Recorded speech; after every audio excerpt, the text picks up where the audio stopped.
They were the kind of couple people pointed to as an example.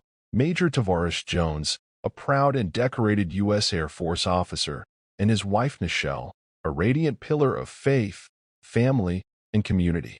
Together with their two boys, they embodied Black excellence, discipline, and God-fearing unity. At church, they were admired. In their neighborhood, they were respected. To the outside world, they were untouchable. But behind closed doors, there was a different story, a hidden truth so dangerous, so forbidden, it would eventually spark a horror no one saw coming. Because sometimes, the weight of living a lie becomes heavier than the fear of being exposed. Sometimes, love turns into resentment. And sometimes, the very person you trust with your life is the one who buries it. What happens when keeping up appearances becomes a matter of life and death? When identity is a loaded weapon and desire is the trigger? Before we dig into this twisted story of secrets, shame, and betrayal, make sure to like this video and subscribe for more real-life cases that peel back the perfect image and reveal the nightmare underneath. Nichelle Monroe Blanchard was the kind of woman who seemed built from grace. At 39, she had carved out a life many admired, balancing a high-pressure career as a systems analyst for a federal cybersecurity agency with unwavering faith in motherhood. She moved with a quiet power, a woman raised in the Baptist church and shaped by hardship, having divorced her high school sweetheart after a long, bitter custody battle. But she never let pain break her. Instead, she transformed it. At her church in Savannah, she delivered heartfelt devotionals about endurance, loyalty, and the sanctity of family. Her blog, Modern Proverbs, grew a loyal following, where she gave candid relationship advice to young Christian couples, always signing off with, "Faith first, feelings second." Her words carried weight because she lived them, or at least, that's what people believed. Then came Major Tavares Blanchard. TJ, as he was known to his military brothers, was a man who lived in straight lines, by the code, by the book, by the word. A 41-year-old decorated officer in the U.S. Air Force, he'd served 3 tours in Afghanistan and wore his discipline like a second skin. He wasn't flashy, but there was something in his presence, quiet, stoic, always watching. They met at a military appreciation banquet in D.C., where Nichelle had been invited to speak on the sacrifices of military spouses. She had been seated at his table. He listened intently as she spoke about building with broken bricks, and when the dinner ended, he told her simply, "You remind me of the kind of woman who keeps a man from falling apart." They were married 8 months later. The ceremony was broadcast live on their church's Facebook page, white doves, a gospel choir, and Nichelle walking down the aisle in a custom lace gown as Maverick City music played softly in the background. The comments poured in like digital confetti. #BlackLoveGoals. God truly brought them together. A Proverbs 31 woman and her warrior. In those moments, they were more than a couple, they were a brand. They settled into a newly built 2-story home in a gated community on the edge of Savannah. She brought her 2 sons, Demarion, a quiet, studious 16-year-old, and Carice, a funny, basketball-obsessed 14-year-old, into the marriage, and they immediately began calling TJ Dad. He drove them to school in his pressed uniform, never late. He led Sunday prayer over dinner. He helped Demarion with chemistry homework, even after long shifts at the base. And when Nichelle posted family photos, matching Easter outfits, pool days, family devotionals, they garnered thousands of likes. In their church circles, they were known as the Blanchards of Blessings. When they walked into the sanctuary, people stood a little straighter. Women pointed and whispered that Nichelle had won, that God had finally given her a man worthy of her. Men respected TJ for taking on 2 sons that weren't his and loving them like blood. No one saw any cracks. They were polished, synced, God-centered. From the outside, they looked perfect. But perfection is the most fragile thing of all. Long before the carefully curated life with Nichelle, before the Sunday dinners and church photos, before the medals and rank, there was Richard Kenyon. Richard wasn't part of the narrative TJ shared with the world. He didn't belong in the pews or on the family blog. He was a ghost in TJ's life story, kept in the shadows, in hotel rooms, in private text threads that disappeared by morning. Richard had met TJ during a joint training operation in North Carolina. TJ was still climbing the ranks, known for his discipline and discretion. Richard, a 29-year-old civilian contractor, was the opposite in almost every way: vibrant, loud, and unwilling to apologize for who he was. He wore tight jeans, painted nails, and carried himself with a confidence TJ didn't understand, maybe even envied. Their first interaction was brief, professional, but the second came late at night, after too many drinks and too few witnesses. One accidental touch, a look that lingered too long, and then a kiss that neither of them talked about the next day. But it didn't stop there. For the next 2 years, they carried on in silence. Richard believed in the fantasy that one day TJ would walk away from the world he'd built and choose him openly.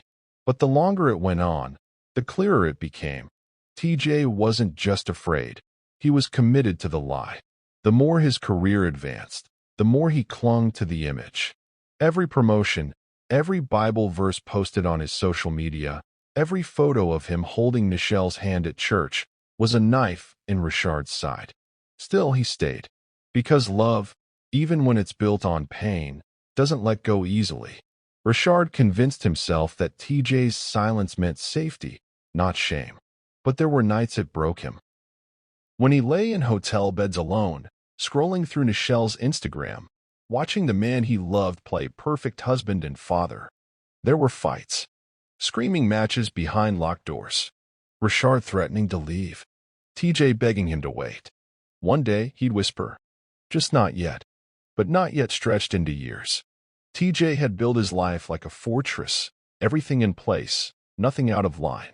Richard was the one variable he couldn't control, but couldn't give up. He told himself it wasn't betrayal, it was survival. He wasn't cheating, he was compartmentalizing.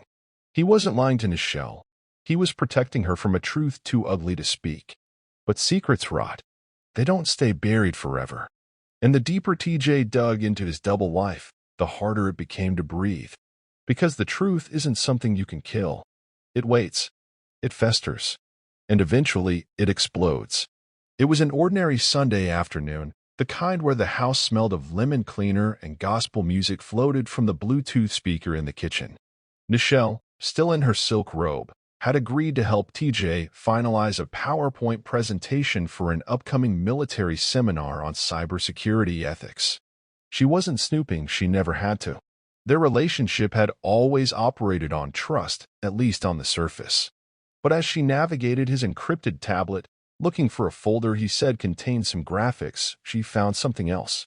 A folder buried deep, misnamed, hidden under layers of directories that didn't match the military's naming conventions. At first, she thought it was work-related, classified materials maybe, or a forgotten backup. But when she opened it, the air in the room changed. Images. Dozens. Maybe hundreds. Shirtless selfies taken in bathroom mirrors she didn't recognize. Videos shaky, intimate, raw. 2 men. One unmistakably her husband. The other, someone she'd never seen before. The moaning. The laughing. The whispered "I love yous." Notes with hearts signed R. Her hand clutched her chest like something had physically shattered inside her. For a brief moment, she tried to rationalize it. Maybe he was being blackmailed. Maybe it was deepfake. But the tenderness in TJ's voice in the videos, the comfort, the ease, it wasn't fear. It was familiarity. This wasn't coercion. It was love. When she confronted him, the house felt like it shrunk. She waited until the boys left for the movies, then sat him down in the living room with the tablet open on the coffee table. No yelling. No tears. Just the stillness of someone who had already broken. He froze. First, denial. Then silence. Then, the confession. He called it a mistake. A season. Something that started before he knew better. He used words like weakness, temptation, sin. Words that sounded more rehearsed than remorseful. He said it had ended. That it meant nothing. That it didn't change how he felt about her. But she wasn't listening anymore. I'm filing for divorce, she said quietly. His eyes widened, voice cracking as he tried to salvage what was left. But it was too late. Her love, her loyalty, her patience had all run out. And then she said the one thing that made his heart stop. I should report this to your superiors. You know what they do. He knew exactly what they'd do. Dishonorable discharge. A full investigation. The church community would find out. His colleagues. His mother. His name would be dragged through every kind of mud. Everything he'd built would collapse in a single statement. His entire identity, built on lies, would go up in flames. Later that night, with his hands shaking, he picked up his phone and texted the one person who already lived in the ruins he feared. We need to talk. You were right.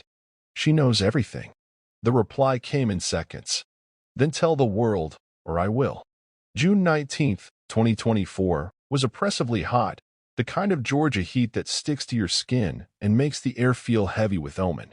That morning, T.J. Blanchard rose with a terrifying clarity.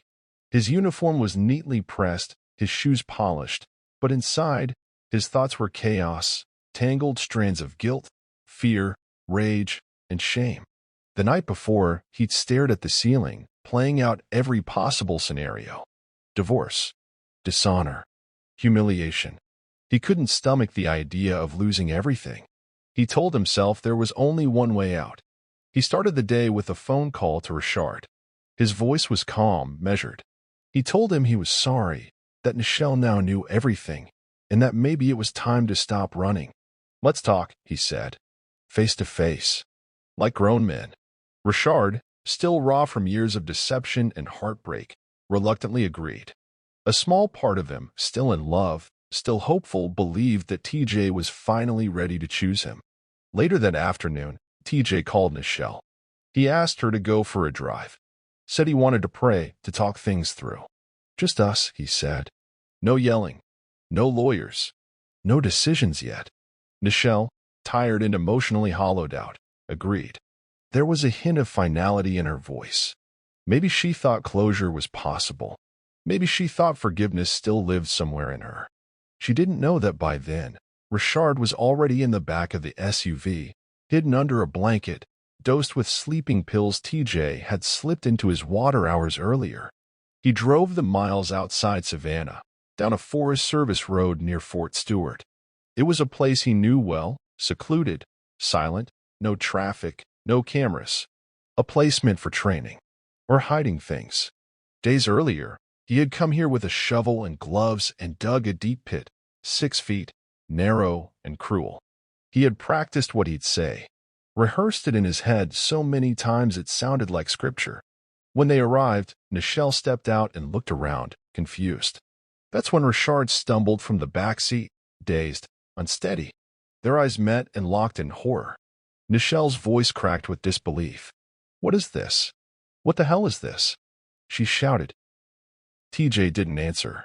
His hands were already on the grip of his service pistol. He ordered them into the pit at gunpoint. His voice didn't shake, his hands did. Nichelle begged. Richard cursed. But TJ kept his distance, trembling as he tossed down ropes and duct tape, forcing them to bind each other under threat of death. He gagged them with cloth and slipped pillowcases over their heads. The sun was beginning to set, streaking the sky orange and blood red. They cried out, muffled and panicked. Richard thrashed, trying to crawl up the sides of the pit. Nichelle wept, a sound more harrowing than screaming. TJ hesitated, frozen with the shovel in his hands. And then, without warning, he began to move. He hurled the first load of dirt, then another, and another. The earth struck their bodies like punishment. He shoveled faster, harder, grunting, breaking down with every stroke. Richard screamed through the gag, body flailing as the soil buried his chest. Nichelle's sobs turned into gurgled gasps. Still, TJ didn't stop. The dirt kept falling until their heads disappeared. Until there was no movement. No sound. Only silence. He stood over the grave as the sun vanished behind the trees, sweat and tears dripping down his face, hands caked in earth and guilt. Whatever part of him had once believed in redemption was now buried 6 feet under with them. The news hit like a lightning strike, sharp, sudden, and impossible to ignore. One day, Major Tavares T.J. Blanchard was a decorated Air Force officer and pillar of his church community. The next, his mugshot was plastered across national headlines. "Double life, double murder," read the first headline to go viral. Then came "Air Force Major kills wife and secret lover." Within hours, the Blanchards' picture-perfect image shattered under the weight of a horrifying truth. It all began when Nichelle's mother reported her missing. She hadn't returned texts. Calls went straight to voicemail. At the same time, Richard's sister in Atlanta filed a separate report. He never missed their weekly FaceTime. Investigators traced both victims' last known locations to TJ's SUV. The breakthrough came when a wildlife officer, patrolling a remote part of Fort Stewart, noticed fresh soil and an oddly flattened patch of earth. K-9 units confirmed the worst. Beneath the disturbed ground were the bound, lifeless bodies of Nichelle and Richard. What followed was a media storm unlike anything Savannah had ever seen. Local outlets scrambled for interviews. National reporters descended on the church. Former colleagues, neighbors, even blog subscribers of Modern Proverbs were blindsided. The nation watched as the carefully curated life of Major Blanchard crumbled on every screen. The evidence was damning. Forensics pulled up Richard's final voicemails, desperate messages where he pleaded for TJ to stop pretending and finally live free. More chilling was a voice memo recovered from Nichelle's phone. Recorded moments before her death, it captured her trembling voice as she said, "You ruined everything for a lie." In the background, TJ could be heard insisting, "I didn't mean for it to go this far." The recording ended abruptly, the final seconds lost to silence. Church leaders who once praised the Blanchards for their commitment to God and family now issued statements of grief and confusion. Vigils were held for Nichelle. Her name trended for 3 days on social media, often paired with heartbreak and rage. The LGBTQ+ community mourned Richard publicly, with activists demanding justice and visibility. Hashtags like #JusticeForRichard and #SayHerName Nichelle flooded timelines. Some blamed the culture of silence and repression in military life. Others focused on the church's role in fostering environments where shame festers and secrets kill. But not everyone mourned quietly. Comment sections turned into battlegrounds. Some called TJ a tragic figure, broken by the weight of societal expectations. Others weren't so forgiving. "A coward in uniform," one post read. "He had a choice. He chose murder." As the country argued, speculated, and dissected the details, one thing was painfully clear. The story was no longer about faith, love, or duty. It was about the wreckage left behind when someone builds a life on lies, and the 2 souls buried because of it. They found him nearly 300 miles away, hunched beneath the flickering lights of a cheap motel in Birmingham. His once pristine uniform replaced by a hoodie and jeans, his military posture gone slack. Major Tavares T.J. Blanchard looked like a ghost of the man who had once commanded rooms with scripture and salute. He checked in with cash, carried a duffel bag, a burner phone, and his service pistol. But when federal marshals knocked on the door, he didn't fight. He opened it slowly, hands trembling, eyes blank. He simply said, "I knew you'd come."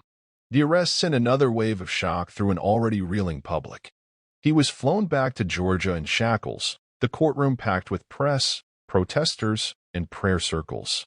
Nichelle's family sat on one side, Richard's on the other. Neither spoke. They didn't need to. The weight of their grief filled every inch of the space. The trial was brutal. TJ's defense team leaned hard on his mental state, arguing he had spiraled under the fear of exposure, public shame, and loss of everything he'd built.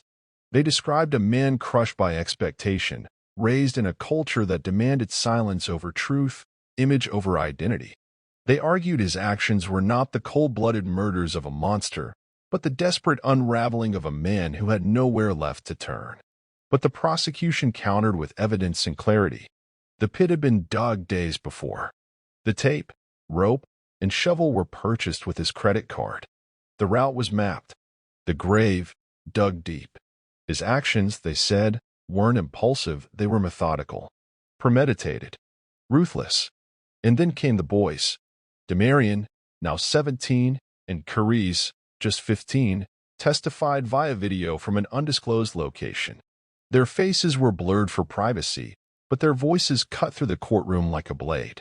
They spoke of family dinners, Bible readings, their mom's laughter. How TJ once told them, "A real man protects his family, even from himself." They wept. The jury did too. The trial lasted 9 days. On February 10th, 2025, after only 4 hours of deliberation, the jury returned with a unanimous verdict.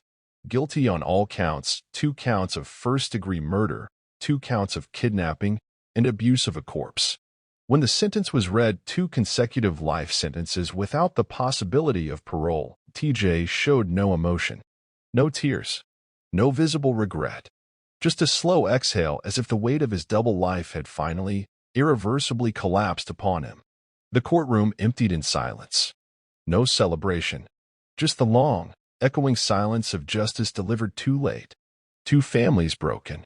2 lives gone. And a man left to rot in the silence he once chose over truth.